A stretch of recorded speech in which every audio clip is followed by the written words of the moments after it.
The fox who got caught in the tree trunk. Hab. What happens when hunger rushes faster than reason? This forest tale reminds us why thinking ahead matters. A hungry fox searched the forest for food but found nothing. At the edge of the woods, he saw a tree with a hole inside. A package. He jumped in excitedly and found bread, meat, and fruit. It was the lunch of an old woodcutter nearby. The fox ate it all and felt full and happy, until he tried to leave. But no matter how hard he pushed, he couldn't get out.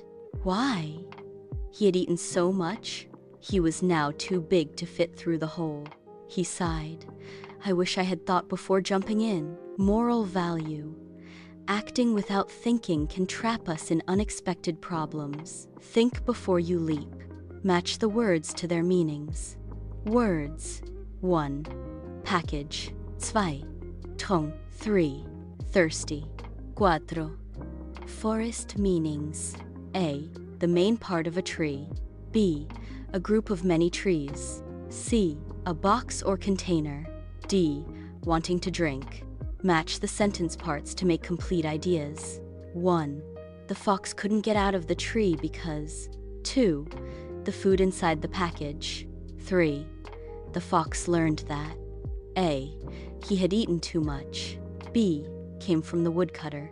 C. Thinking ahead is important. Let's discuss. 1. What would you have done differently if you were the fox? 2. Can you think of a time when acting too quickly caused a problem?